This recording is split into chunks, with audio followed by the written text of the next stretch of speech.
नमस्कार दोस्तों, मैं हूँ पूनम। मेरे चैनल में आप सबके स्वागत है। पूनम में कैसे आप सब कमेंट में आप सभी सब जरूर जय माता जी हमेशा बताइए। आप देखिए, चलिए आज जानते हैं इस वीडियो में हम कन्या पूजन कब करनी है। हवन पहले करनी है कि पहले आरती करनी है कि पहले खोइचा कब भरनी है, किन बातें के भरनी है, सारे बात इसमें वीडियो में जानेंगे। आप बने रहे मेरे साथ मेरे चैनल पर। अगर आपके मेरे वीडियो पसंद आता है तो प्लीज़ एक लाइक सब्सक्राइब ज़रूर कर दीजिएगा, घंटी के प्रेस कर दीजिएगा, जिससे मैं वीडियो डालूंगी तो आपके पास सबसे पहले पहुंचे। तो देखिए, चलिए शुरू करते हैं, सभी बातें इसमें जान लेते हैं। सबसे पहले दोस्तों आपको बता दूं, नवरात्रि है इस साल 2025 में 10 दिन के है। 22 सितंबर से लेके 1 तारीख तक ले है। 2 अक्टूबर के 10वीं है, 8वीं है 30 सितंबर को, 30 सितंबर को 8वीं है, 1 अक्टूबर के 9वीं है, 2 अक्टूबर के 10वीं तिथि है। तो ये एक मतलब रील एक वायरल हो रहा है। गांधी जी और रावण जी एक ही साथ एंट्री मार रहा है तो कुछ कमेटी बना देती है तो सही बात है। तो मतलब चल दोनों एक ही दिन पर के, गांधी जी भी जैसे 10वीं भी। तो 2 अक्टूबर के है तो दिन पड़ा है गुरुवार। तो देखिए, ठीक है, चलिए आगे जान लेते हैं। से आपने बताते हैं ना 2 दिन के व्रत किए हैं तो कब करें। तो जो केवल 2 दिन के व्रत करते हैं, 8वीं के दिन करते हैं, 8वीं के दिन, 7वीं 8वीं 9वीं, जब आपके मर्जी करना है तो जब मर्जी 2 दिन के व्रत जे रखते हैं तो सही नियम बता दो से मतलब 8वीं किया जाता है। बाकी 9-10 दिन के करता है वो तो अपना तो करते ही है नवरात्रि के दौरान। या बता दूँ आपको, 7वीं 8वीं करते हैं व्रत, 2 दिन जे रखते हैं तो कहते हैं 8वीं के दिन व्रत खोल देते हैं कन्या पूजन करके। कुछ राज्य में है पितरे अपने तरीके से, अपने घर के नियम है तो ऐसा नहीं करनी चाहिए। 9वीं के दिन कन्या पूजन करनी थी। किसी कारण अपनी के मतलब कर सकते, किसी कारण वरना जे करना होवे कन्या पूजन तो आप सही मने में 9 दिन के व्रत रखता है तो 9वीं उसका कन्या पूजन करनी होगी, सभी के करनी चाहिए। जिनके यहाँ नियम है 8वीं के दिन व्रत किया जाता है, खोला जाता है, तो वो अपन नियम देख लेंगे। तो ठीक है, तो 9वीं के दिन कन्या पूजन करेंगे। 8वीं के दिन हम जो चाहे से सुबह 6:30 बजे से लेके 12 बजे तक कन्या पूजन का मुहूर्त है। ये कोई टाइम मतलब बताऊंगी आप सबके, वही अनुसार से आप सब कर लीजिएगा। एक चीज़ और समझा दूँ, मुहूर्त के ध्यान मत रखिएगा। क्यों, कन्या पूजन के दिन कन्या मिलती नहीं है, कभी वो लोग बोला के ले जाती, कभी वो पड़ोसी घर जाते, कभी उस बाहर जाती है। तो ऐसा नहीं है, जब चाहे जब ही आपके कन्या मिल जाएगी। तो थोड़ा बहुत देर भी हो जाएगी तभी चिंता मत करें। ऐसा नहीं शुभ मुहूर्त निकला चाहे तो कन्या पूजन कैसे करें, ऐसा आपको नहीं करना है। तो देखिए, ऐसे शुभ मुहूर्त में हो जाए तो बड़ी अच्छी बात है, नहीं हो गया तो 8वीं 9वीं में 9वीं के दिन कोशिश कीजिएगा कन्या पूजन करें। चलिए बताती हूँ, 8वीं के दिन के नियम बता देती हूँ। 8वीं के दिन एक माता के नारियल के भोग लगाएंगे। और दूसरी चीज़ है, 8वीं के दिन है खोइचा भी भरते हैं माता जी के। बहुत सारे खोइचा में आप चावल दे दीजिए, हल्दी दे दीजिए, कहते चना भी प्रसाद डालते, लड्डू से बतासे से भरते हैं।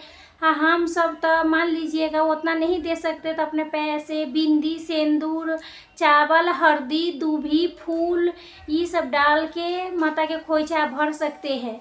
देखिए, मतलब इसमें चाहे तो पूरी हलवा से भी खोइचा भर सकते हैं। तो सबके 8वीं के दिन भी खोइचा भरी जाते, नियम तो यही है।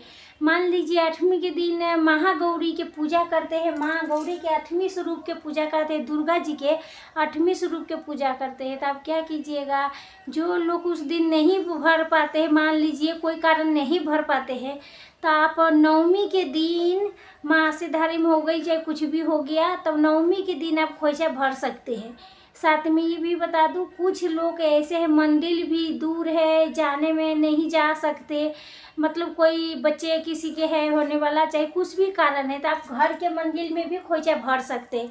लाल कपड़ा ले आइए चाहे पीला कपड़ा ले आइए, वहाँ पर मतलब चावल उबल रख के, चावल हल्दी दूध भी, गांठ वाली हल्दी है तो गांठ वाली लीजिए, चाहे पाउडर वाला है तो पाउडर भी ले लीजिए। शुभ होता है, पीला चीज़ डालने में शुभ होता है।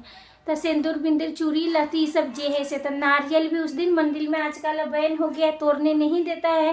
तो नारियल के भोग प्रसाद आपने लगा लीजिए, अपना घरे पर फोड़ लीजिए। कुछ लोग पूछते हैं कलश के नारियल के क्या करें, तो कलश के नारियल के कई प्रकार के मतलब अपना घर में यूज करते हैं। तो कलश के नारियल जैसे देखिए कन्या पूजन करते हैं तो कलश के नारियल के तोड़ के कन्या के बांट देते हैं प्रसाद के रूप में। कुछ लोग जल प्रवाही कर देते हैं, कुछ लोग प्रसाद स्वरूप खा लेते हैं। तो हम लोग तो खा लेते हैं प्रसाद, उसी दिन नहीं खाते, उसके दूसरे दिन तोड़ के प्रसाद के रूप में पूरे घर परिवार में मिल के खाते हैं। और जो लोग जल प्रवाहित करते हैं तो वो अपना देख लेंगे, जिनके यहाँ किया जाएगा वो तो करेंगे। जो कन्या के बांट देता है तो वो भी अपना देखेंगे जी, उसी दिन बांट देते हैं। तो तीनों प्रकार के आप कर सकते हो, जो आपके विधि सही लगे वही कर सकते हो। हम सब तो खाते हैं, अपना बता दिए। चलिए आप बता देते हैं। ये अगला प्रश्न है, हवन पहले होता है कि आरती? तो 8वीं के दिन, 9वीं के दिन आप हवन करते हैं, तो कुछ 8वीं के 9वीं हवन करते हैं, कन्या पूजन करते हैं। तो 8वीं के कन्या पूजन करता है, तो 9वीं के दिन जो कन्या पूजन करता है तो 9वीं के भी हम सब करते हैं। तो सबसे पहले माता के पूजा करके, पाठ करके, जो नहीं कंप्लीट हुआ है तो पहले पाठ कंप्लीट कीजिए, उसके बाद पूजा कीजिए। हलवा पूरी के भोग लगाएगा, देख लीजिएगा। 8वीं के दिन नारियल के भोग नहीं लगाती, 9वीं के दिन नारियल के भोग लगा सकते हैं। तो माता के सामने भोग लगा दीजिए, या सिंदूर तिलक आपका माता के लगा दीजिएगा। और जो लोग सिंगार के चीज़ नहीं चढ़ाए हैं तो वो उस दिन चढ़ा लेंगे। और देखिए एक चीज़ और साथ में पूछते हैं, आप तो बता दीजिए, खोइचा मंदिर में भर के क्या करेंगे? मंदिर में खोइचा भर के वहीं छोड़ देते हैं। दुर्गा जी भसान जैसे विसर्जन के लिए ले जाते हैं ना, तो जहाँ मूर्ति पंडाल में रखा है वहाँ भी ले जाके आप खोइचा भर सकते हैं। तो ये भी कार्य कर सकते हैं। अगली चीज़ बता दूँ आपको, पूजा पाठ जब कर लीजिएगा, फूल पान सब चढ़ा लीजिएगा, माता के प्रणाम कर लीजिएगा, तो उसके बाद आप प्रसाद भोग लगा के बैठ के हवन करते हैं। सब परिवार मिल के हवन करते हैं, तो सब परिवार मिल के करते हैं तो बहुत अच्छा है। उस प्रकार के हवन कर लीजिएगा। ब्राह्मण के द्वारा भी कर सकते हैं, चाहे खुद से भी सारे देवी देवता के नाम लेके हवन कर लेते हैं। दुर्गा जी के जैसे आपके बोलने आता है, ओम ओम दुर्गाए नमः, ओम गंगापति नमः, मतलब जैसे हनुमान चालीसा के सब सारे देवते के नाम लेके जैसे आ रहा है वैसे बोल के आप सबके आहुति कर लेते हैं। और सबसे पहले गणेश जी के शुरुआत करते हैं। गणेश जी के नाम लेके तो पहले आप आहुति कर लीजिए। होम पान के पत्ते पर बतासा, लड्डू, खीर पूरी ये भी देख लीजिएगा उस पर चढ़ा देते हैं। कोई मिठाई हो गया, कोई हवन में आहुति में डाल देते हैं, रख देते। नारियल से भी हवन कर सकते हैं, बड़ा अथी करते हैं तो, और छोटा करते हैं तो आप सब यही सब डाल के हवन कर सकते हैं। सारे जने मिल के आरती करते हैं। आरती करके सारे जने तब हम कन्या पूजन करते हैं। वहीं पर थोड़ा सा कलश के हिला भी दिया जाता है 9वीं के दिन, ठीक है। थोड़ा सा हिला देता है।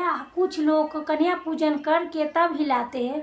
तो ऐसे कलश से फिर मतलब डालूंगी कलश के कैसे डाला जाता है, तो थोड़ा सा हिला के तभी मतलब कन्या पूजन आप कर सकते हैं।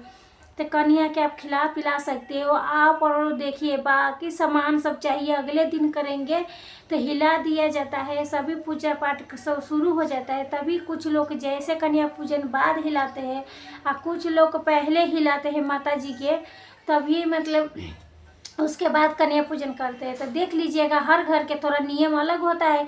आप सब कैसे करते हैं, कोई विधि से करती है तो आप सब देख लेना। पंडित जी तो हम सबके ऐसे ही बताया है, से पहले हिला ही देते हैं, उसके बाद कन्या पूजन करते हैं। कलश के थोड़ा सा हिला देते हैं और सभी परिवार मिल के जो आ रहे हैं तो कान में लगा लेते हैं और जैसे तिजोरी में रख लेते हैं थोड़ा सा, मतलब इसे जो कलश को जल उल है पूरे घर में छिड़काव कर देते हैं।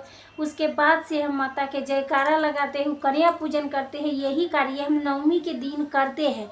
जो 8वीं के दिन करेंगे तो सारे काम करेंगे, कलश नहीं हिलाते हैं। आज ये मतलब इस कलश नहीं हिलाते विसर्जन के लिए। आरती बता दीजिए, पूर्ण आरती कर लेती है वो, अथी करके फिर कन्या पूजन करते हैं। कन्या पूजन के लिए आप ना कन्या नहीं मिलता है तो कई प्रकार के नियम विधि बता के डाली हूँ, तो आप सब देख लेना मत ही, जल्दी आ जाएगा वीडियो। तो मतलब देखिए कल कन्या न मिलेगा तो माता के नवमी स्वरूप शिवरात्रि माता के पूजा करते हैं। बैगनी कलर के साड़ी पहन लीजिएगा, और ना मान लीजिए बैगनी नहीं है तो लाल पीली साड़ी भी गुलाबी भी पहन सकते हैं। उस दिन माता की पूजा कर सकते हैं। मंदिर भी ज़रूर जाइएगा 8वीं 9वीं में किसी दिन। आप मंदिर जाके मान लीजिए, मंदिर नहीं जाते हैं तो बहुत ज़्यादा गहना पहन के नहीं जाए। हमें गहना वहना पहन के देखिए, आजकल चोर चार बहुत रहता है, तो मीडियम में पहन के जाना गहना गुड़िया। ये सामान थोड़ा बहुत आप ध्यान रखिएगा।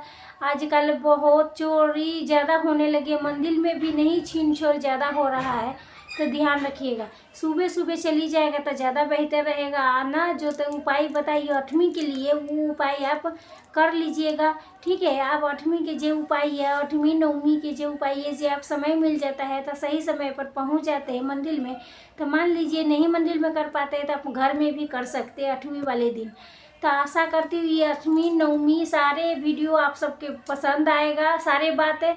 तो कुछ लोग 9वीं के दिन कन्या पूजन करके अपना पारण कर लेते हैं, व्रत खोल लेते हैं। और कुछ दिन नियम यही है जो 10 दिन के व्रत रखे, 9 दिन के, तो व्रत रखे 9 दिन के, तो आप एक 10वीं के दिन पारण करनी चाहिए, 9वीं के नहीं पारण करनी चाहिए।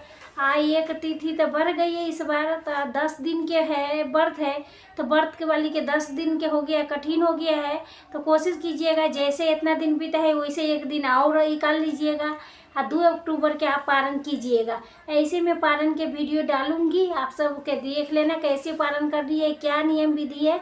तो आशा करती हूँ वीडियो आपको बहुत पसंद आई होगी। तो दोस्तों आप सब सारी सी एक छोटी सी विनती है, वीडियो पसंद आती है तो लाइक सब्सक्राइब कर दीजिए, अब वीडियो के लाइक कर दीजिए, घंटी का प्रेस कर दीजिएगा। अब छोटी सी लाइक से बहुत प्रेरणा मिलती है, हिम्मत मिलती है। फिर मिलती हूँ नए वीडियो में। धन्यवाद।